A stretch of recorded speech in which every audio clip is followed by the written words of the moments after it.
Hello friends. आज हम वापस आ गए अपनी न्यू वीडियो के साथ में क्लेजन कंडेंसेशन का। आज हम टॉपिक लेंगे Claisen condensation and Claisen rearrangement. तो इसमें आपको ये समझना जरूरी है कि क्लेजन कंडेंसेशन, क्लेजन रीअरेंजमेंट, यहाँ कंडेंसेशन हो रहा है और दूसरे में रीअरेंजमेंट हो रहा है और नाम एक ही है, क्लेजन।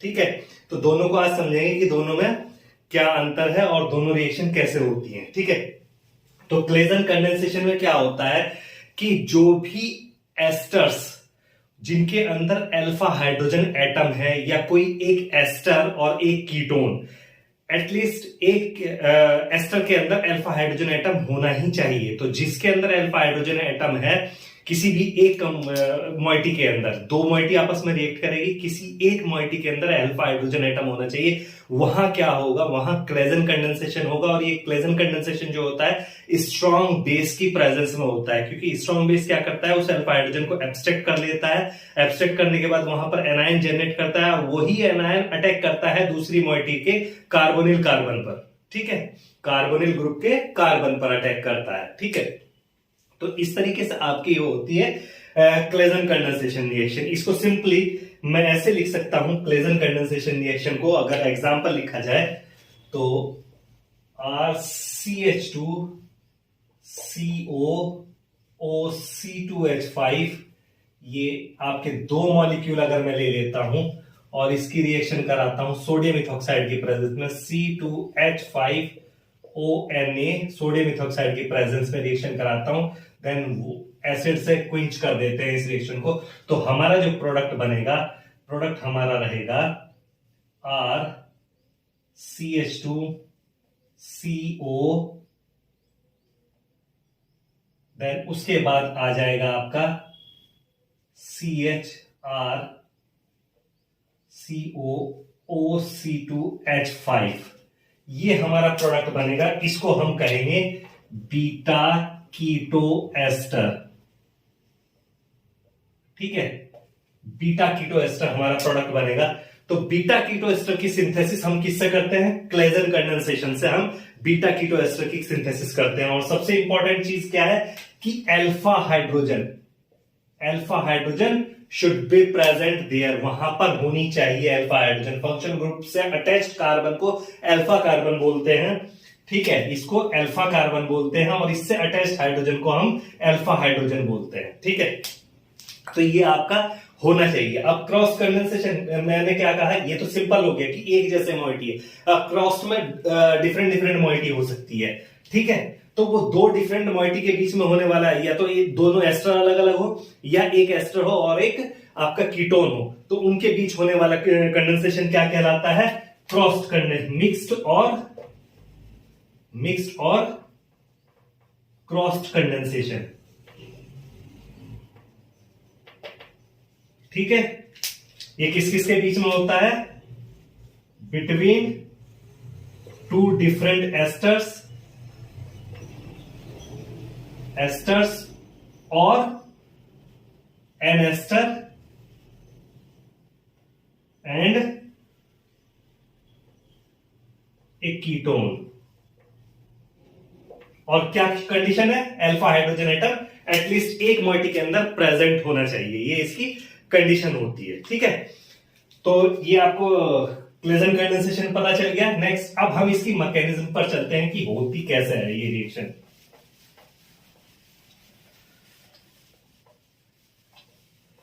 कोई डिफिकल्टी नहीं है कि ये रिएक्शन होती कैसे है, मैकेनिज्म इसकी कैसे है। ठीक है,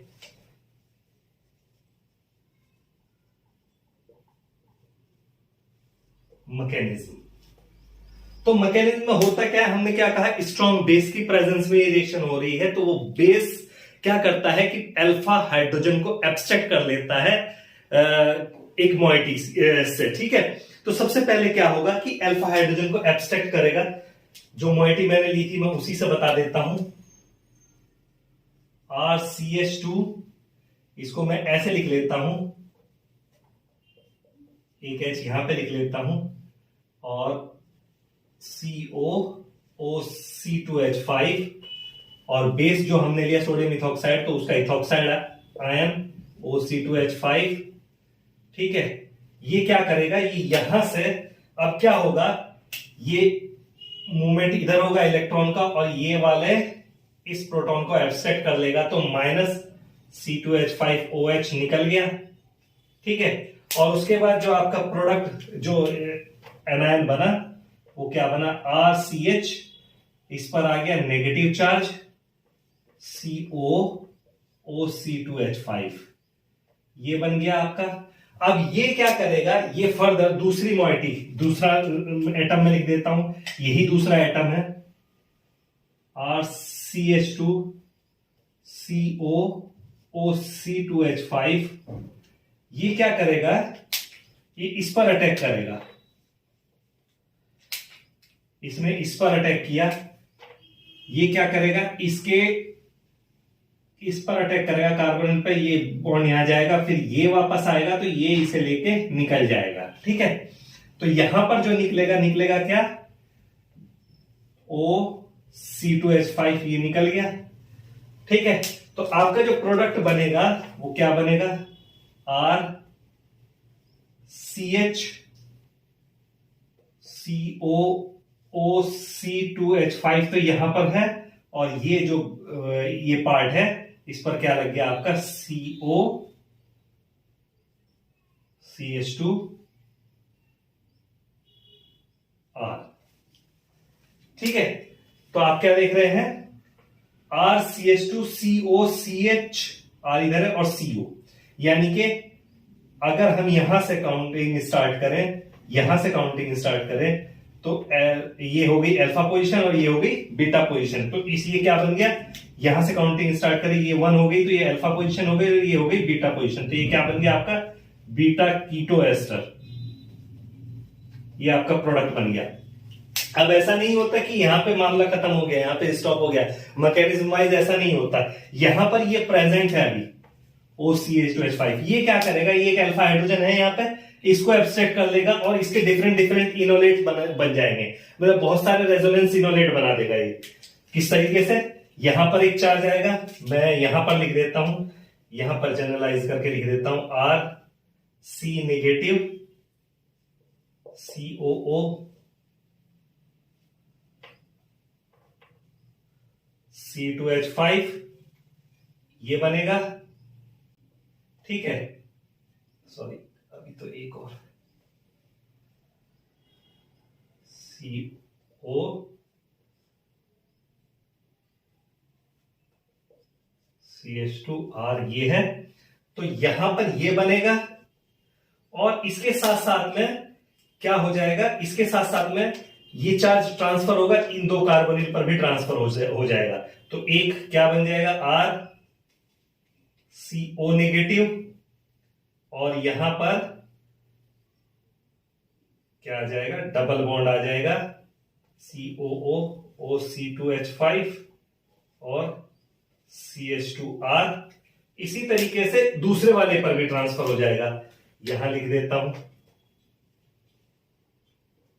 RC double bond CO negative OC2H5 COO CH2R, तो ये सब क्या है, ये सब इसके रेजोनेंस इनोलेट,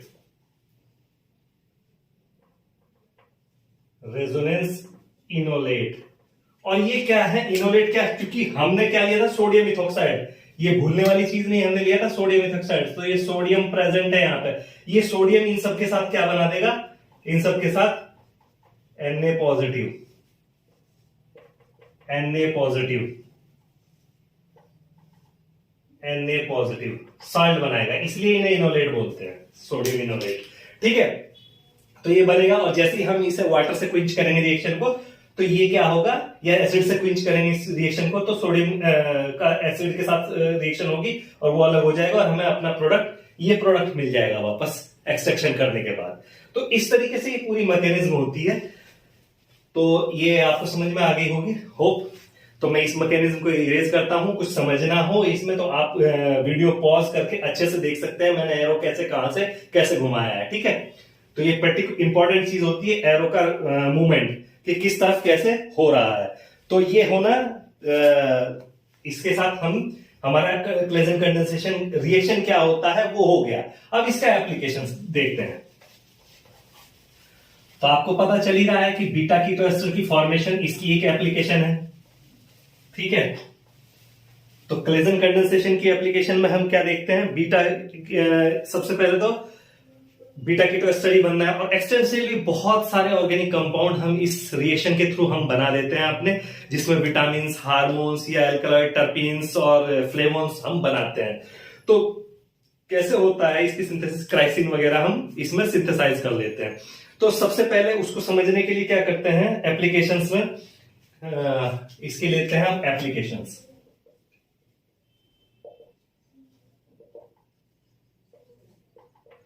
एप्लीकेशन में फर्स्ट पार्ट हम लेते हैं कि condensation with ethyl benzoate, ethyl condensation with ethyl benzoate. अब इथाइल बेंजोएट आप लेंगे और इथाइल बेंजोएट की रिएक्शन इथाइल एसीटेट से हम कराते हैं, ठीक है। तो क्या होगा, इथाइल बेंजोएट का फॉर्मूला क्या है, ये आपका C2H5, ये है आपका इथाइल बेंजोएट। अगर हम इसको रिएक्ट कराएं किसके साथ में, इथाइल एसीटेट के साथ में,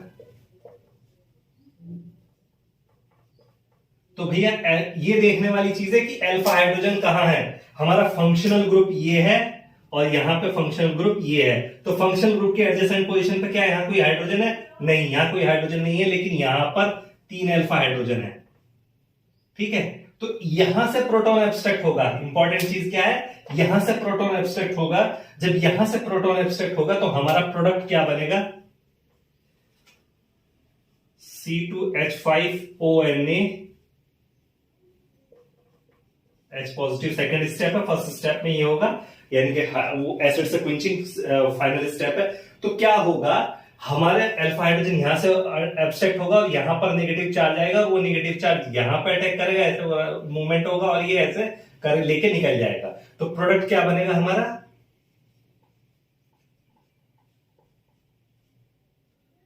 प्रोडक्ट हमारा बनेगा CH2CO C2H5, ethyl phenyl एसिटो acetate, ठीक है, इथाइल बेंजोइल एसीटेट, ठीक है। इसको ये भी कह सकते हैं हम बेंजोइल एसीटेट, बेंजोइल, ये पूरा ग्रुप क्या है, बेंजोइल, इसको क्या बोलते हैं, और ये आगे इथाइल यहां से, तो इथाइल बेंजोइल एसीटेट, ठीक। तो समझ में आ गया कि कैसे कहां से इसका मूवमेंट हो रहा है। अब क्राइसिन, ये एक तरह का फ्लेवोन है, इसकी सिंथेसिस कैसे होती है, सिंथेसिस ऑफ फ्लेवोन या क्राइसिन, ठीक। तो इसमें क्या होगा कि आपका वही इथाइल बेंजोएट के साथ में रिएक्शन होगी सब्स्टिट्यूटेड फिनाइल मिथाइल कीटोन की, सब्स्टिट्यूटेड फिनाइल मिथाइल कीटोन की, ट्राइमिथॉक्सी सब्स्टिट्यूटेड। तो इसमें क्या रहेगा आपका रिएक्टेंट, सिंथेसिस ऑफ फ्लेवोन लिख देता हूं इसको,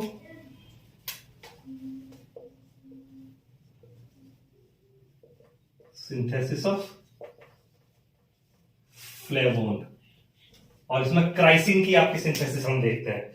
तो क्राइसिन को कैसे सिंथेसाइज करते हैं, जो आपका एक मटेरियल है, स्टार्टिंग मटेरियल, वो क्या है, OMe,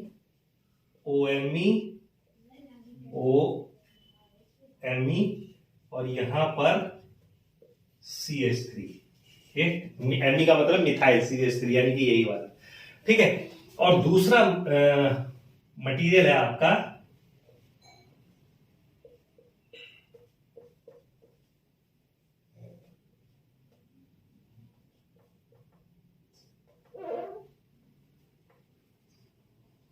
OC2H5।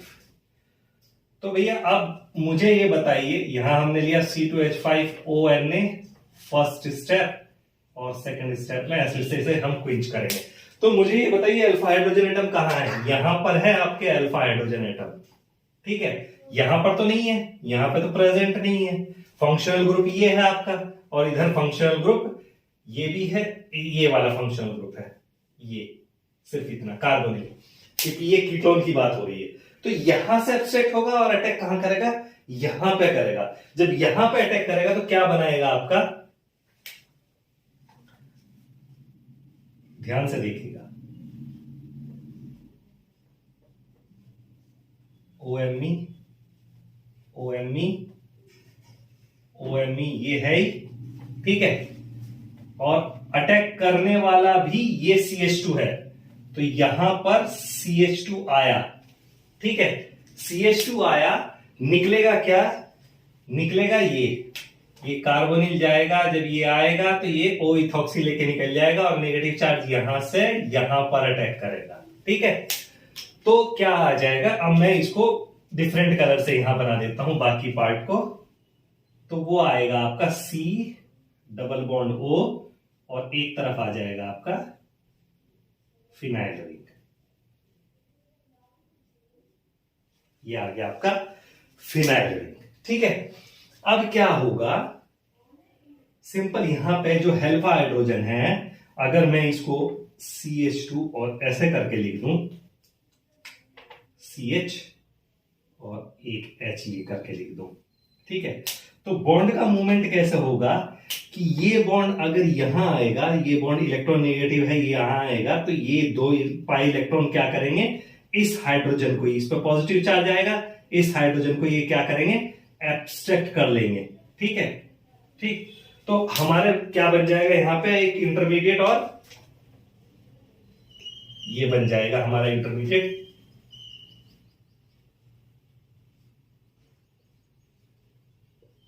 OMe OMe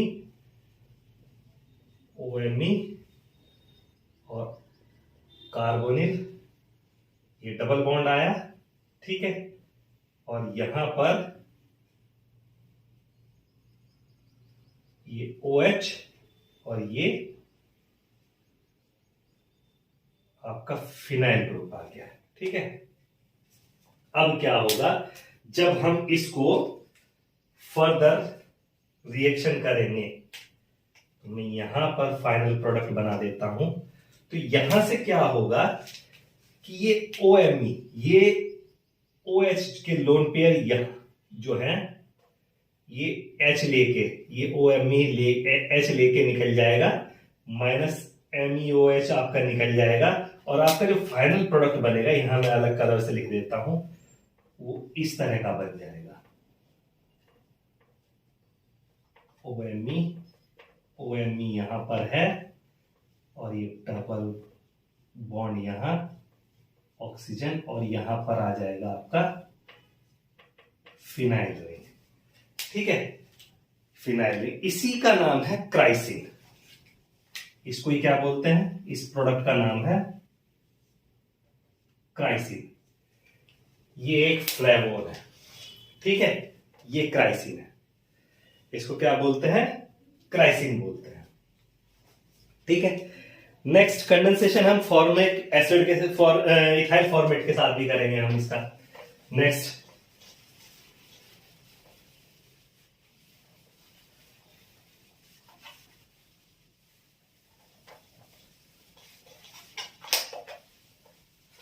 तो इथाइल फॉर्मेट से जब करेंगे तो क्या हो जाएगा, इथाइल फॉर्मेट से जब हम इसके कंडेंसेशन करते हैं तो हमारा बनता है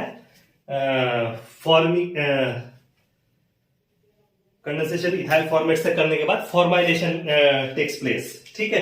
तो फॉर्माइलेशन हमारा होता है और वो फर्दर फिर साइक्लाइजेशन होके डायजोडीन बनता है, condensation with ethyl format. Ethyl format के साथ में हम इसका कंडेंसेशन करेंगे, ठीक है। तो सिंपल इसमें भी डायजोडीन जो बनना है वो भी एक तरह का फ्लेवोन है, आइसोफ्लेवोन। तो condensation with ethyl format, with ethyl format,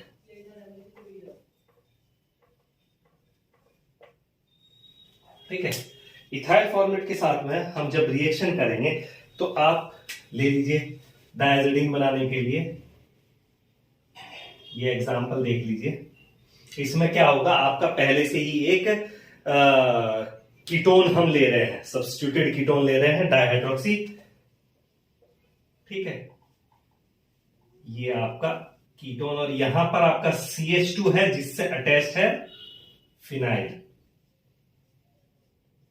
पैराहाइड्रोक्सी phenyl benzyl, ये बेंजाइलिक एसिड है। तो अल्फा है। अब इसकी रिएक्शन हम किसके साथ करा रहे हैं, HCOOC2H5, इसके साथ हम करा रहे हैं। तो अल्फा हाइड्रोजन कहां है, आपको दिखाई दे रहा है कि अल्फा हाइड्रोजन यहां पर है। यहां तो सीधे हाइड्रोजन अटैच है जिसको हम अल्फा कार्बन ही नहीं है, हाइड्रोजन तो दूर की बात है, अल्फा कार्बन ही नहीं है। ठीक है, तो अब क्या होगा कि जब यहां पे ये अटैक करेगा, ये इस कार्बन पर अटैक करेगा, ये आएगा और ये लेके निकल जाएगा। तो हमारा फाइनली जो हमें मिलेगा प्रोडक्ट, मैं इसको यहां पर एरो लगा देता हूं नीचे।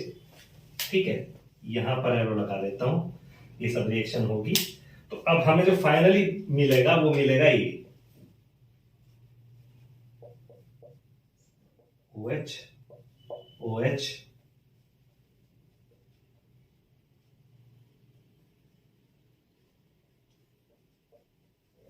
एक OH यहां है और यहां पर हो गया फॉर्माइलेशन। तो इसके साथ भी फिर क्या होगा, इसके साथ भी वही चीज होगी कि ये फर्दर साइक्लाइज हो जाएगा।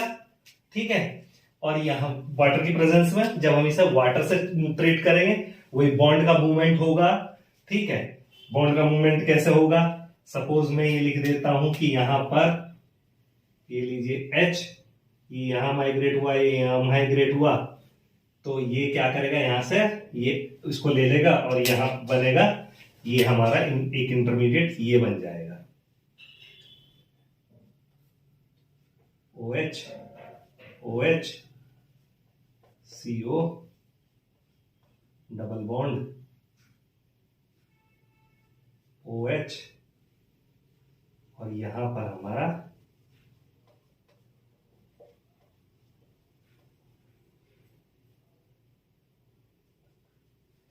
ये है। ठीक है, तो यहां से क्या होगा, यहां से ये माइनस वाटर निकल जाएगा। ठीक है, और साइक्लाइज होने के बाद आपका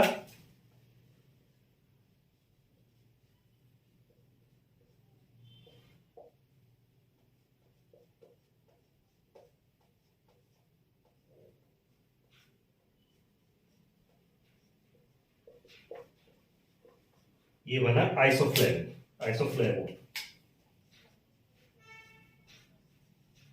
आइसोफ्लेवोन या डायआज़ाडीन। ठीक है, ये आपका आइसोफ्लेवोन हो गया, या डायडाजीन भी बोलते हैं इसे, फॉर्मिक एसिड के साथ, इथाइल फॉर्मेट के साथ।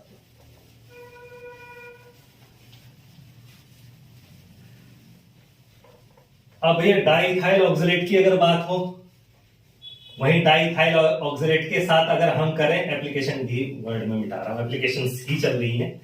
डाइथाइल ऑक्सलेट के साथ अगर हम इसकी रिएक्शन करें तो हमें क्या मिलता है, फिनाइल पायरुविक एसिड या डाइथाइल फिनाइल मैनोलेट। अगर हम वाटर से ट्रीट कर देंगे, एक इंटरमीडिएट बनेगा इस बीच में, अगर हम उसको वाटर से ट्रीट कर देंगे तो फिनाइल पायरुविक एसिड मिलेगा हाइड्रोलिसिस के बाद। और अगर हम उसको डायरेक्ट हीट कर देंगे बिना वाटर दिए तो डिकार्बोक्सिलेशन हो जाएगा एक आपका, और आपका मिलेगा डाइथाइल फिनाइल मैलोनेट। ठीक है, तो आपका जो ये है ऑक्सैलिक एसिड,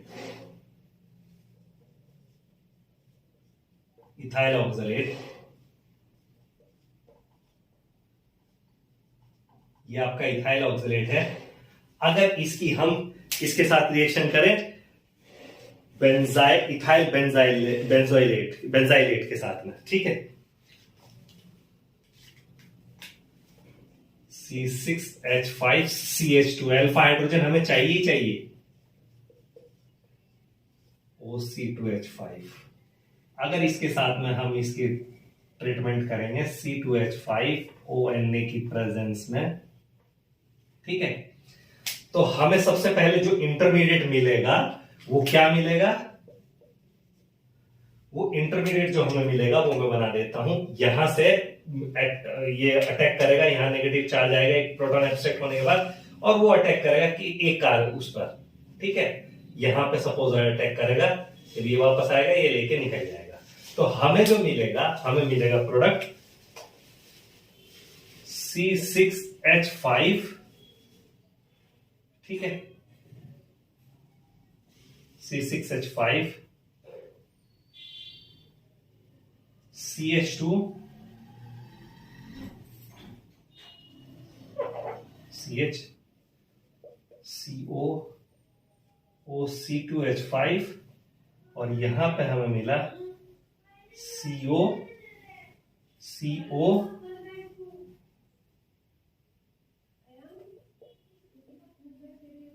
OC2H5। ये हमें एक इंटरमीडिएट मिलता है। ये वाला पार्ट एज सच रहेगा, ये कार्बन के साथ ये निकल जाएगा और ये नीचे पूरा अटैच हो जाएगा हमारे इस एक हाइड्रोजन के रिप्लेस होने के बाद, अल्फा हाइड्रोजन के रिप्लेस होने के बाद। अब अगर हम इसको डायरेक्ट हीट कर देंगे 150 डिग्री पर, अगर हम इसको हीट कर दें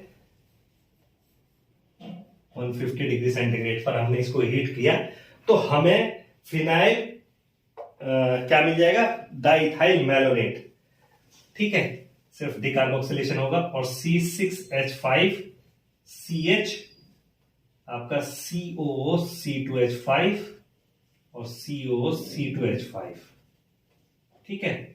मैकेनिज्म वाइज आप देख सकते हैं कि हीट करने पे आपका ये मिल जाएगा आपको। अगर हम इसको वाटर से ट्रीट कर दें और हीट कर दें वाटर के साथ में, तो तब क्या होगा, हमारा फिनाइल पायरुविक एसिड मिलेगा, डिकार्बोक्सिलेशन भी होगा, हाइड्रोलिसिस भी होगी, ठीक है, हाइड्रोलिसिस भी होगी और डिकार्बोक्सिलेशन भी होगा। तब हमारा जो प्रोडक्ट बनेगा वो बनेगा C6H5CH2 COCOOH। ये क्या बनेगा हमारा, after hydrolysis phenyl pyruvic acid. Mechanism से चेक कर सकते हैं, ऐसे ही आएगा, ठीक है। तो ये इस तरीके से, और इथाइल ऑक्सलेट के साथ में, डाइथाइल ऑक्सलेट के साथ में फिनाइल बेंजाइल इथाइल बेंजाइलेट की रिएक्शन कराने पर ये मिल जाता है हमें। अब कैम्फोरिक एसिड की रिएक्शन, ठीक है। तो कैम्फोरिक एसिड की रिएक्शन जब हम कराते हैं, वो हम कराते हैं अपने ग्लूटारेट के साथ में, कैम्फोरिक एसिड सिंथेसिस।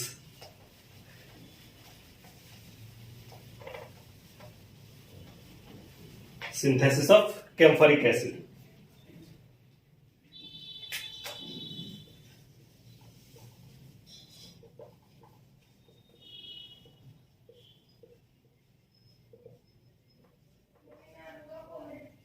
ये भी हाइड्रोलिसिस के बाद मिलेगा, ठीक है। हाइड्रोलिसिस के बाद ही ये भी मिलेगा आपका कैम्फोरिक एसिड, और डाइथाइल ऑक्सलेट के साथ ही। डाइथाइल ऑक्सलेट की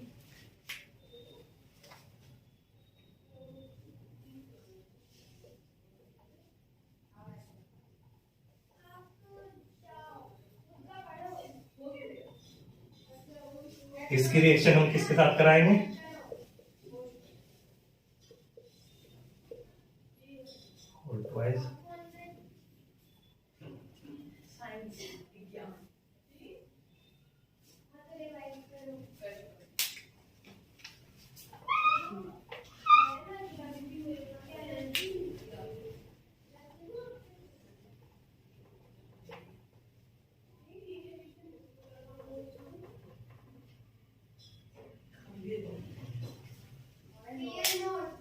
इसके साथ में जब हम रिएक्शन कराएंगे तो अल्फा हाइड्रोजन आप देख रहे हैं, एक यहां पर है और यहां पर है अल्फा हाइड्रोजन, ठीक है। और यहां पर दो कार्बोनिल ग्रुप है, तो सिंपल सी चीज है कि यहां फिर ऐसे वापस ऐसे मूवमेंट होगा और इसका अटैक यहां पर, ठीक है, और इसका अटैक यहां पर होगा। तो मैं क्या बना देता हूं, स्ट्रक्चर बना देता हूं इसकी। तो कैसे बनेगा, तो आपका, और फिर फाइनली जब ये वापस आएगा तो ये ओ इथॉक्सी और ओ इथॉक्सी निकल जाएंगे आपके, ठीक है। तो -2C2H5OH ये निकल गया, ठीक है। और आपका क्या बनेगा, आपका बनेगा ये C double bond O, C double bond O। मैं स्ट्रक्चर बना दे रहा हूं। यहां पर आपका CH है और यहां पर भी आपका CH है, और जो ये मिथाइल है, ये कार्बन है, ये कार्बन पे आपके 2 मिथाइल ग्रुप ये लगा दिए मैंने। और आपके यहां क्या बना, इसके बाद COO C2H5 और COO C2H5, जिसकी फर्दर हाइड्रोलिसिस हम कर देंगे तो ये एसिड बन जाएगा और हमारा जो प्रोडक्ट होगा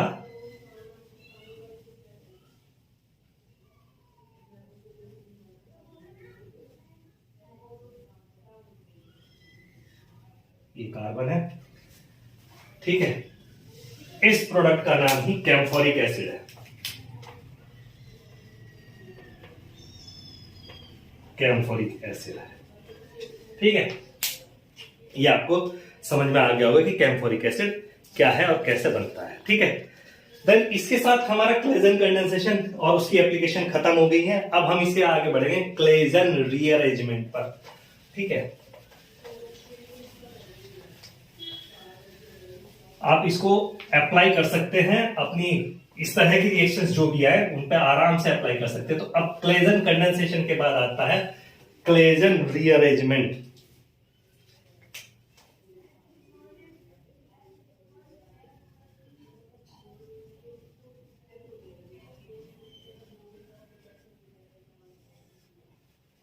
ठीक है, तो क्लेजन रीअरेंजमेंट में क्या होता है कि यहां पर शिफ्टिंग होती है। जो फंक्शनल ग्रुप आपका ऑक्सीजन पर अटैच्ड है वो उससे माइग्रेट करेगा और माइग्रेट करके ऑर्थो पोजीशन, रिंग की ऑर्थो पोजीशन वाले कार्बन पर शिफ्ट हो जाएगा। तो इस शिफ्ट को ही हम क्या बोलते हैं, रीअरेंजमेंट बोलते हैं।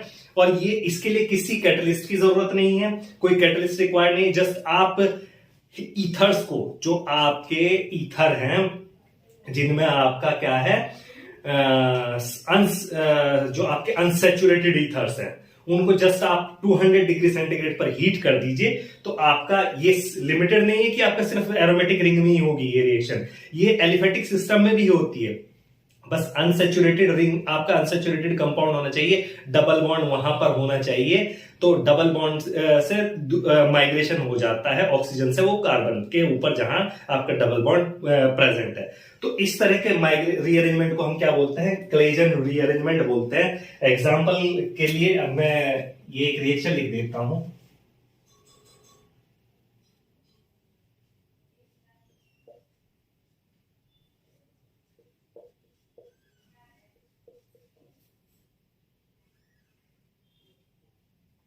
CHR। ठीक है, अब अगर मैं इसको 200 डिग्री सेंटीग्रेड पर हीट करता हूं तो हमारा जो प्रोडक्ट बनेगा वो क्या बनेगा, वो हमारा प्रोडक्ट CHR, ये हमारा प्रोडक्ट बन जाएगा। तो आप इसमें देख रहे हैं कि हमारा जो है इन्वर्जन हो रहा है। तो जो मूवमेंट हो रहा है ये यहां पर ये वाला कार्बन, और इसको हम C14 लेबलिंग से इसको प्रूव भी हुआ है मैकेनिज्म वाइज कि अगर हम ये वाला कार्बन हमारा इस साइड अटैक करता है और ये बॉन्ड टूटता है और हमारा नया प्रोडक्ट जो फॉर्मेशन होता है तो ये वाला कार्बन रिंग्स के साथ अटैच हो जाता है। ठीक है, और ये वाला कार्बन जो ऑक्सीजन के साथ अटैच था वो टर्मिनल हो जाता है हमारा। तो इस तरीके से इस रीअरेंजमेंट को हम बोलते हैं क्लेजन रीअरेंजमेंट। ठीक है, इसमें कुछ इंपॉर्टेंट चीजें थी। फॉर एग्जाम्पल अभी मैं इसकी मैकेनिज्म ले लेता हूं।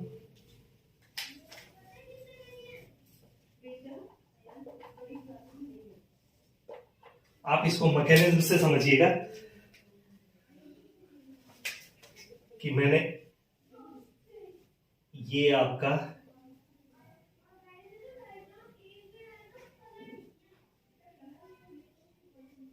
O CH2 CH double bond CHR, ठीक है, ये आपका है। और इसको 200 डिग्री सेंटीग्रेड पर जब हीट करेंगे तो ये बॉन्ड यहां माइग्रेट होगा और ये बॉन्ड यहां पर अटैक करेगा, जिसकी वजह से ये वाला बॉन्ड इधर चला जाएगा। तो फिर हमें क्या मिलेगा, हमें एक सिस्टम मिलेगा। वो सिस्टम किस तरह का होगा,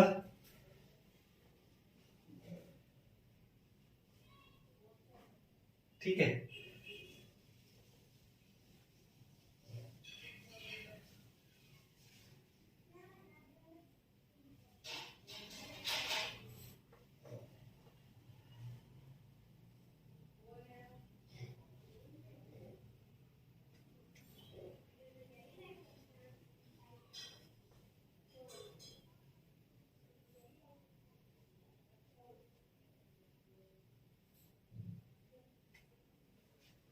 सॉरी, अभी मैं इसको बताऊंगा, क्योंकि ये क्या होता है, ये पूरा सिस्टम जो है कंप्लीटली माइग्रेट नहीं करता है, ऐसा इमीडिएटली माइग्रेट नहीं करता है।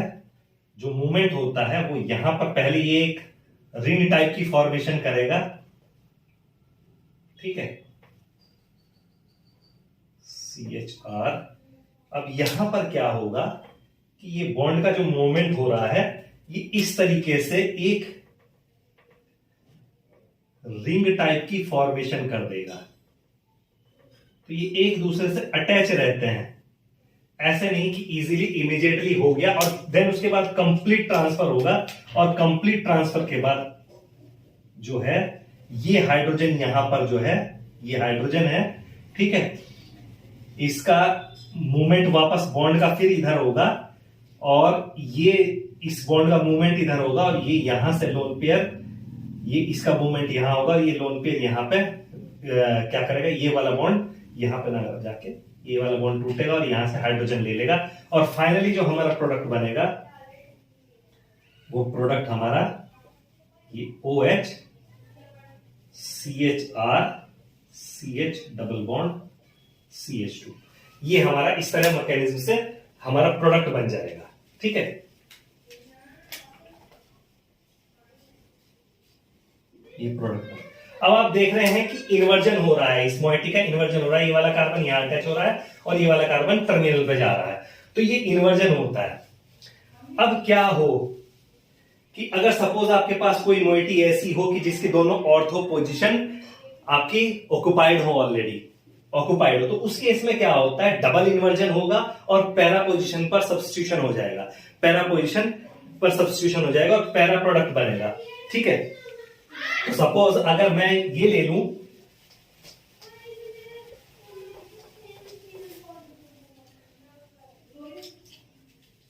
मैं एक मोइटी, यही मोइटी को, यही सेम मोइटी को मैं ऐसा बना देता हूं कि यहां पर O CH2 CH double bond CHR, आप ये देख रहे हैं, और यहां पर मैंने मिथाइल लगा दिया और यहां पर भी मिथाइल लगा दिया।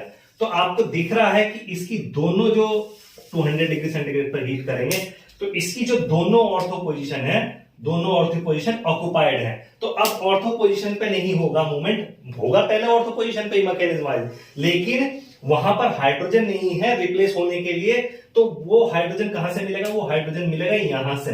तो डबल इन्वर्जन हो जाएगा और डबल इन्वर्जन के बाद जो हमारा प्रोडक्ट मिलेगा, अब पहला इन्वर्जन होने के बाद ये आ रहा है, तो जब डबल इन्वर्जन होगा इस जगह पर तो ये कार्बन फिर से अटैक करेगा यहां पर और वापस हमारा ये R इसी फॉर्म में हमें मिलेगा प्रोडक्ट, ठीक है।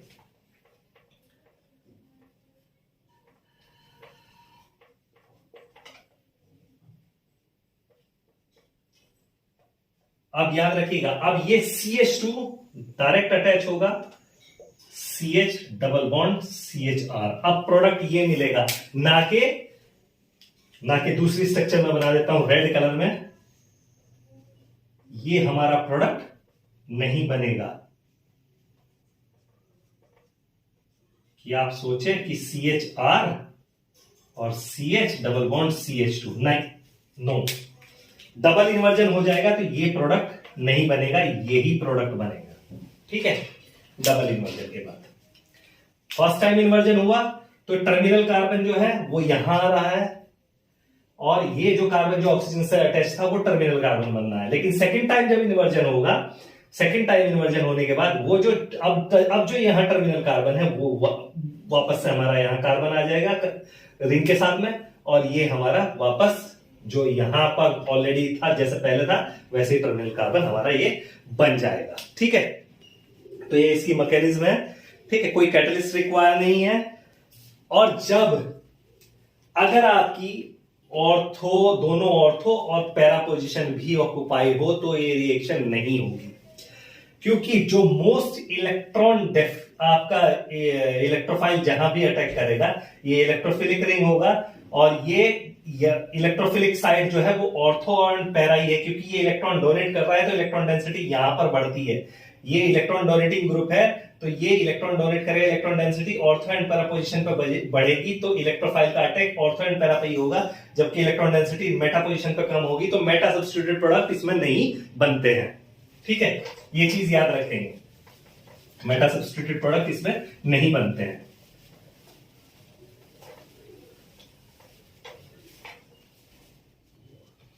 देन इसकी एप्लीकेशन पढ़ सकते हैं हम। एप्लीकेशन में सिंपल, ये जैसा कि मैंने बताया कि रीअरेंजमेंट ही है, तो हमारा जो भी वेरियस टाइप के हम प्रोडक्ट सिंथेसाइज करेंगे इसमें, उनको हम रीअरेंज करके जो ऑर्थो सब्स्टिट्यूटेड हमें कुछ कंपाउंड चाहिए होते हैं, क्योंकि जब भी आपके पास कोई भी फिनल अल्कोहल होगा और उसकी ऑर्थो पोजीशन पे आपको कोई सब्स्टिट्यूशन करना होगा तो वो इतनी इजीली नहीं होगा, क्योंकि most electron dense position oxygen की होगी, तो सब्स्टिट्यूशन वहीं पर पहले होगा। देन उसके बाद हम उसको इस तरीके से रीअरेंज कर सकते हैं प्रोडक्ट कोई भी अपना फॉर्मेशन के लिए। और ये सिर्फ रिंग तक ही सीमित नहीं है सिस्टम, ये रिंग के बाहर भी होता है ये सिस्टम। ठीक है, तो रिंग के बाहर का एग्जांपल मैं एलिफेटिक सिस्टम से समझा देता हूं एक एग्जांपल लेकर। ये रिंग तक फिक्स, ऐसा नहीं कि सिर्फ रिंग के अंदर ये रिएक्शन होगी, एलिफेटिक सिस्टम में भी ये रिएक्शन हो सकती है। Suppose RC double bond C R1 R2 और यहां पर आपका oxygen CH2 CH double bond CH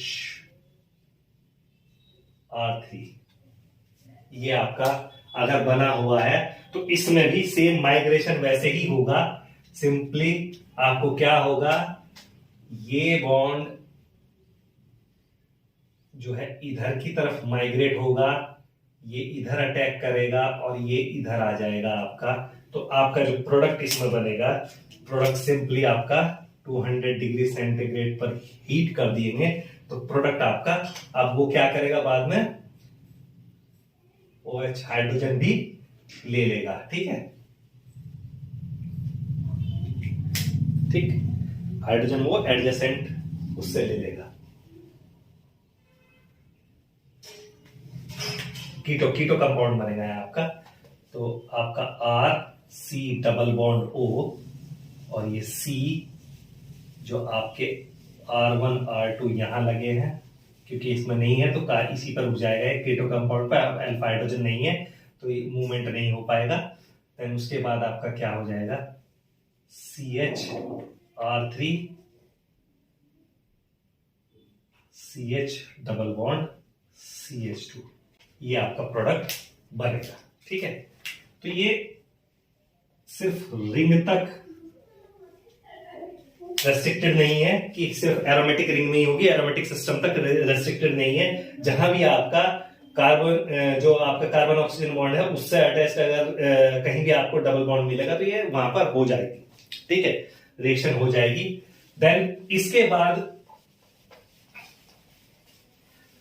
ring के रहते हुए भी, और अगर बाहर अवेलेबल है तो बाहर भी रिएक्शन हो सकती है, वो भी मैं एक एग्जांपल ले लेता हूं। इसको ऐसे समझ लीजिए कि ऑर्थो पैरा दोनों पोजीशन ब्लॉक है, और वो ब्लॉक किस तरीके से है, तो एग्जांपल ले लेते हैं।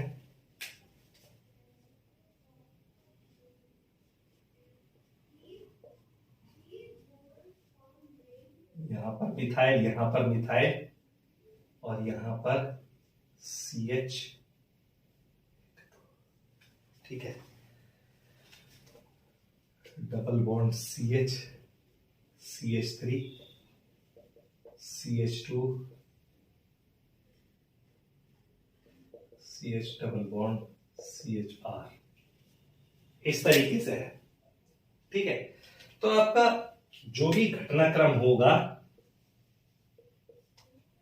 जैसा मैंने बताया था कि जब यहां नहीं, यहां पर पैरा पोजीशन अवेलेबल थी तो डबल इन्वर्जन होगा।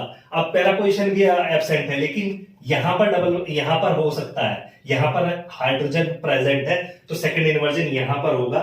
तो कैसे होगा इसमें, इसमें आपका ऐसे हो जाएगा कि ये बॉन्ड यहां माइग्रेट करेगा पहले, ठीक है, और ये वाला डबल बॉन्ड यहां जाएगा, इस कार्बन पर जाएगा, ठीक है, और ये वाला बॉन्ड आपका यहां चला जाएगा, ठीक, ओके। तो आपका जो फर्स्ट प्रोडक्ट बनेगा वो ऐसे बनेगा।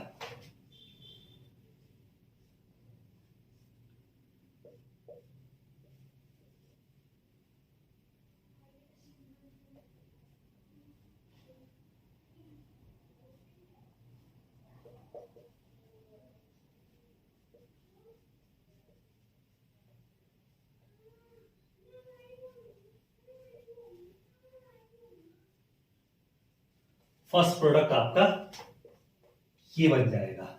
अब यहां पर तो नहीं है, ठीक है, तो क्या होगा, अब यहां पर फिर से वही,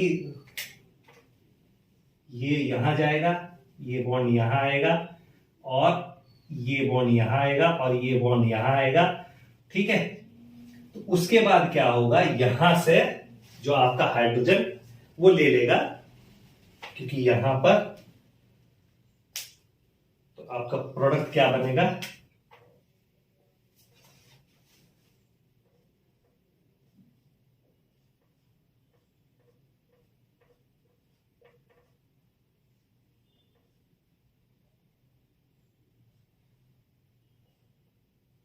इस साइड, इससे ले लेगा हाइड्रोजन को, ठीक है, CH C, और ये CH3 यहां पर है, ठीक है, CH2,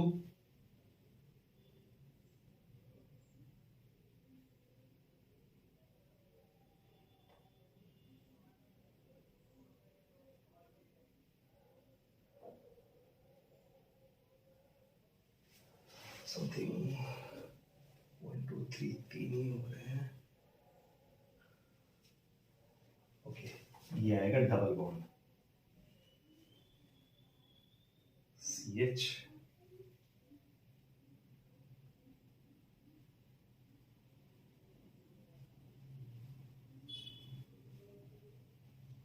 CHR, तो आपका डबल इन्वर्जन होगा और ये आपका प्रोडक्ट बन जाएगा, ठीक है। तो इस तरीके से आपका CH,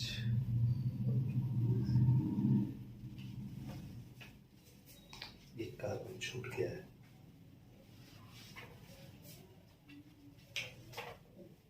CH2 CH double bond CHR, एक कार्बन छूट गया था CH2। तो इस तरीके से आपका ये प्रोडक्ट बन जाएगा। तो क्या पता चला यहां से कि आपका सिर्फ एरोमेटिक सिस्टम तक ये रेस्ट्रिक्टेड नहीं है, अगर आप इसको एलिफेटिक सिस्टम में भी डबल बॉन्ड मिलेगा तो हो जाएगा। पिछले एग्जांपल से भी यही हुआ था। नेक्स्ट इसका है यूजिनॉल की सिंथेसिस में भी इसके यूज होता है।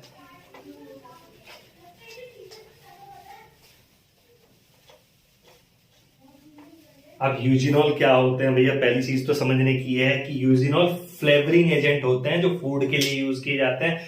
टी के अंदर भी आपने देखा होगा कि बिस्किट की खुशबू वाली चाय मिल रही है हमें, तो ये सब फ्लेजिनोल्स जो है जो वो फ्लेवरिंग एजेंट है।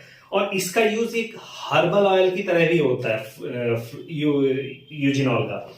तो यूजिनॉल का क्या होता है यूज हर्बल ऑयल की तरह, जब आपके दांतों में कभी दर्द होता है तो उसको हम दांतों पे ऑइंटमेंट की तरह अप्लाई करते हैं, जिससे दांतों का दर्द खत्म हो जाता है। और गैस्ट्रो इंटेस्टाइनल डिजीज भी होती है कुछ, उनकी प्रॉब्लम्स को भी रिजॉल्व करने के लिए इसका ऑरली यूज करते हैं यूजिनॉल का। तो यूजिनॉल की सिंथेसिस हम कैसे करते हैं, हम ऑर्थोमिथॉक्सीफिनॉल लेंगे और उसकी रिएक्शन कराएंगे। जैसा कि मैंने बताया था कि जब भी आपका फिनॉल आपके पास होगा तो आपकी रिएक्शन सिर्फ यहां पर होगी ऑर्थोमिथॉक्सीफिनॉल के साथ में। जब हम इसके ट्रीटमेंट करेंगे CH2 double bond CH CH2 Br allyl bromide के साथ में K2CO3 की प्रेजेंस में, तो हमारा यहां पर ओ एल्काइलेशन हो जाएगा और हमें प्रोडक्ट मिलेगा ये। हमें प्रोडक्ट मिलेगा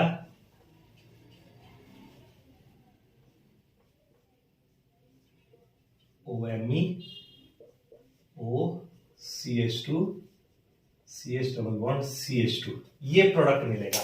अब इसको अगर हम 200 डिग्री पे हीट कर देंगे, इस प्रोडक्ट को 200 डिग्री सेंटीग्रेड पर हीट कर देंगे, तो वही कार्यक्रम फिर से हो जाएगा इसमें।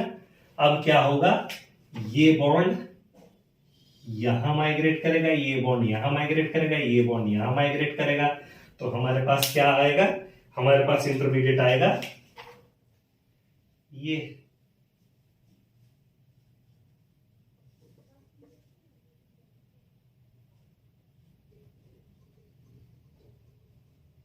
CH2 CH double bond CH2।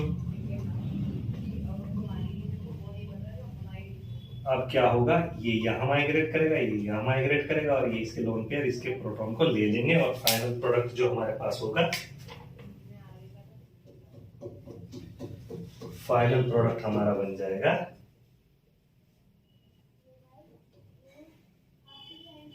OH OMe